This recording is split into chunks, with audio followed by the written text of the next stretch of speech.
जय श्री कृष्णा, हर हर महादेव। मैं नारायण भक्ति सिप्रा स्वागत करती हूँ आपका अपने चैनल पर। जय श्री कृष्णा। आप सभी कार्तिक महात्म की 11वां अध्याय का रसपान कर रहे हैं।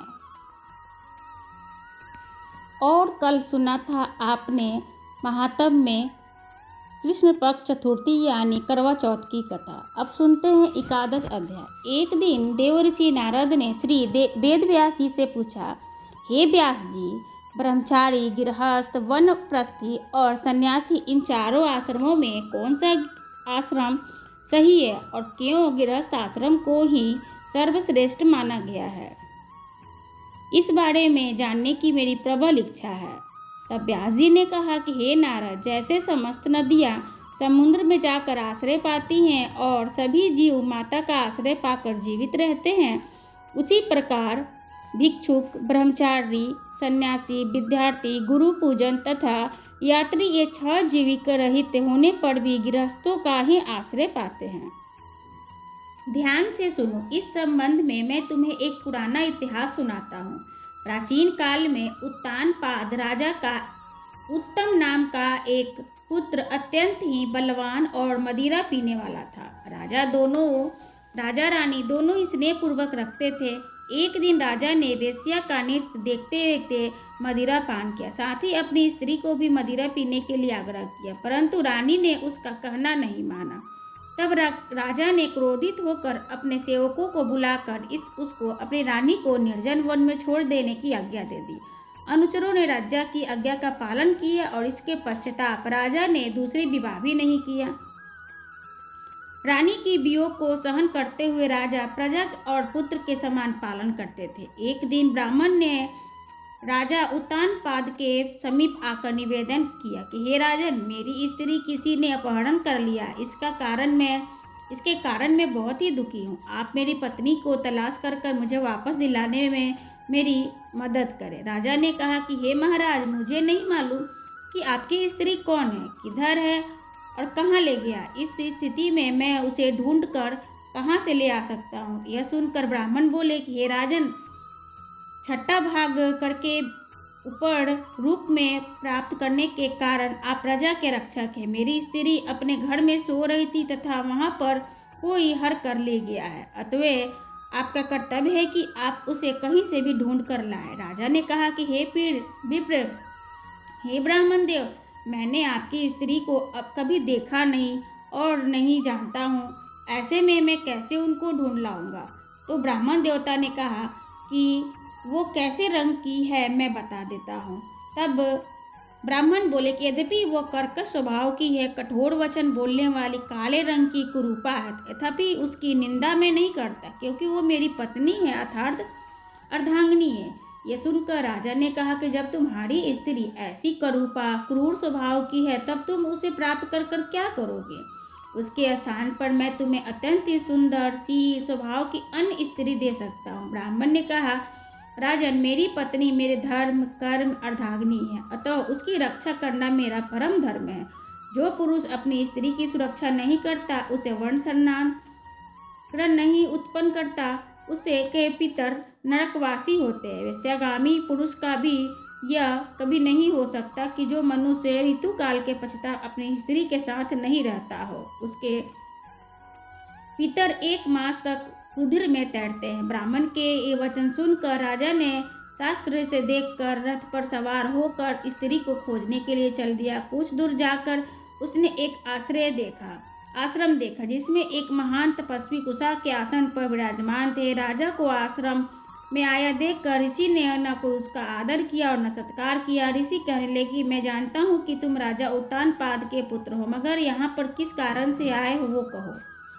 हे मुने, ब्राह्मण के घर से ना कोई स्त्री को कोई हर ले गया है। मैं उसी की खोज में मैं इधर आया हूँ, मगर न तो आपने मुझे अर्घ दिया और न ही किसी प्रकार का आदर सत्कार किया। इसका क्या कारण है? ऋषि ने उत्तर दिया कि हे राजन, तुम अर्घ देने के योग्य नहीं हो, इस समय इसके पात्र नहीं हो, क्योंकि तुमने अपनी निरपराध स्त्री का वन में त्याग कर दिया है, जहाँ स्त्री का धर्म है कि वह तन मन धन से पति की सेवा करे तथा उसकी आज्ञा का ही पालन करे। वह पति का भी वही कर्तव्य है कि वो अपने पति का यथोचित सम्मान करे। जिस घर में स्त्रियों का मान होता है वहाँ पर देवताओं का वास होता है। इसके विपरीत जहाँ स्त्रियाँ का निरादर होता है वहाँ सुख शांति कभी नहीं होता। इतना सुनकर राजा अत्यंत ही लज्जित होकर पूछने लगा, भगवान आप भूत भविष्य वर्तमान सब जानते हैं, तीनों लोग को जानते हैं, अतः कृपा करके बताइए कि ब्राह्मण की स्त्री को हर कर कौन क्यों और कहाँ ले गया है। तभी ऋषि ने ध्यान धर कर कहा कि राजन, अदिति का पुत्र बालक नामक एक राक्षस उस ब्राह्मणी को हर कर ले गया है।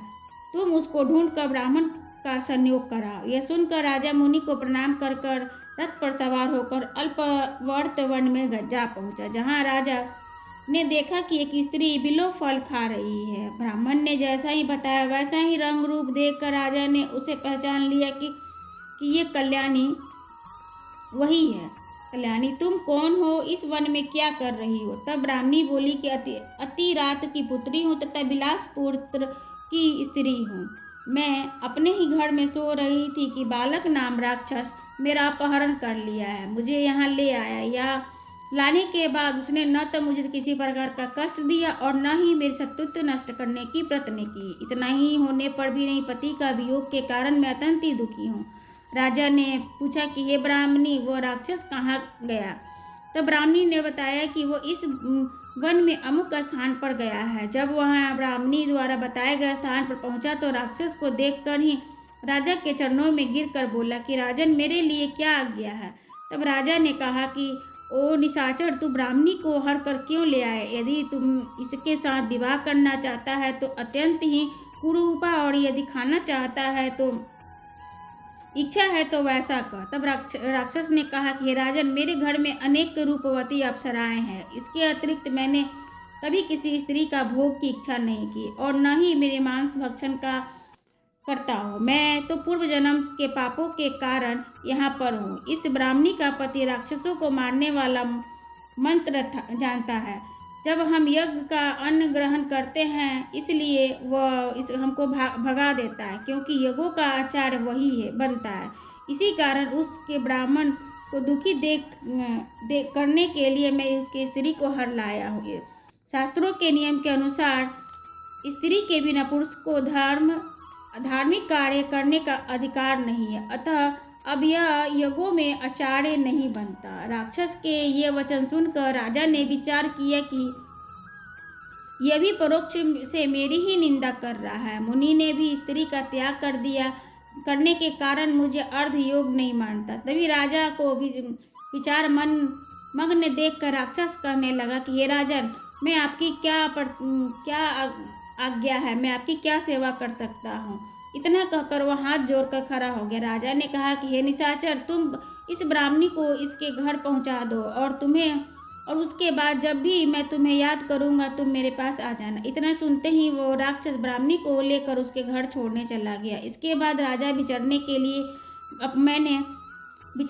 लिए मैंने अपनी निर्दोष पत्नी को घर से निकाल, तो मैं अब कौन सा ऐसा पुण्य कर्म करूं जिससे कि इस पाप से मैं निवृत्त हो जाऊं। तब राजा ने पुनः उसकी मुनि के पास गया और उपाय पूछा। मुनि ने कहा कि हे राजन, पुरुष के लिए स्त्री धर्म अर्थ काम मोक्ष सभी कुछ देने वाली होती है। इतना ही नहीं, स्त्री के बिना इस लोक तथा परलोक में कहीं पर भी सुख की प्राप्ति नहीं हो सकती। स्त्री चाहे कैसी भी कुरूपा हो, मूर्ख हो, रोगी हो, दरिद्री हो, खोटे स्वभाव वाली हो क्यों नहीं हो, पुरुष को उसका सम्मान करना चाहिए।